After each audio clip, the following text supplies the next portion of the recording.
ഓസ്ട്രേലിയയിലോട്ട് migrate ചെയ്യുന്നതിൻ്റെ main benefit എന്ന് പറഞ്ഞാൽ PR ഓപ്ഷനാണ്. അതായത് ഓസ്ട്രേലിയയിലാണ് ഏറ്റവും എളുപ്പത്തിൽ നമുക്ക് PR എടുക്കാൻ പറ്റിയ കൺട്രീസിൽ ഒന്നാണ് ഓസ്ട്രേലിയ എന്ന് പറയുന്നത്. അതായത് നമുക്കൊരു രജിസ്ട്രേഷൻ ഉണ്ട്, 3 വർഷത്തെ എക്സ്പീരിയൻസ് ഉണ്ടെന്നുണ്ടെങ്കിൽ ഡയറക്റ്റ് PR എടുക്കാൻ പറ്റും. അതൊരു ബെനിഫിറ്റാണ്. അതുപോലെ തന്നെ മറ്റൊരു ബെനിഫിറ്റ് എന്ന് പറയുന്നത് ഇഷ്ടംപോലെ ജോബ് വേക്കൻസീസാണ് ഈ ഹെൽത്ത് കെയർ റിലേറ്റഡ് സെക്ടേഴ്സിൽ ഇപ്പോൾ ഓപ്പൺ ആയിക്കൊണ്ടിരിക്കുന്നത്. അതായത് ഇപ്പോൾ തന്നെ കറൻ്റ്ലി അറൗണ്ട് ഒരു 10,000 അടുത്ത് വേക്കൻസീസ് നമ്മൾ പല ജോബ് പോർട്ടൽസ് സെർച്ച് ചെയ്താലും നമുക്ക് കാണാൻ പറ്റും.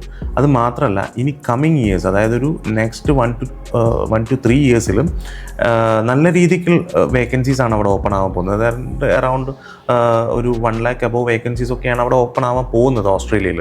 അപ്പം അത് ഒരു നേഴ്സിനെ സംബന്ധിച്ചിടത്തോളം ഇതൊരു റൈറ്റ് ടൈമാണ്. അതായത് ഇന്ത്യയിലൊരു നേഴ്സാണെങ്കിലും, അതായത് UK പോലുള്ള കൺട്രീസിലുള്ള വർക്ക് ചെയ്യുന്ന നേഴ്സാണെങ്കിലും, ഈ ഒരു നോർമൽ രജിസ്ട്രേഷൻ ടൈം ഇപ്പം സ്റ്റാർട്ട് ചെയ്ത് കഴിഞ്ഞാൽ ഒരു 6 to 8 മന്ത്സിനകത്ത് അവർക്ക് രജിസ്ട്രേഷൻ എടുക്കാൻ പറ്റുകയാണെന്നുണ്ടെങ്കിൽ അവർക്ക് രജിസ്ട്രേഷൻ കിട്ടുന്ന ആ ഒരു ടൈം എന്ന് പറയുന്നത് നല്ലൊരു പീക്ക് ടൈം ആയിരിക്കും. ആ ഒരു സമയത്ത് നല്ല രീതിക്ക് വേക്കൻസീസ് ഓപ്പൺ ആവുന്നൊരു സമയമായിരിക്കും. അതുപോലെ PR സിമ്പിളായിട്ട് എടുക്കാൻ പറ്റുന്നൊരു സമയമായിരിക്കും. അതിൽ വെച്ച് നോക്കുന്ന സമയത്ത് UK അപേക്ഷിച്ച് നല്ലൊരു ലൈഫ് സ്റ്റൈൽ നമുക്ക് ഓസ്ട്രേലിയയിൽ ക്രിയേറ്റ് ചെയ്യാൻ പറ്റും.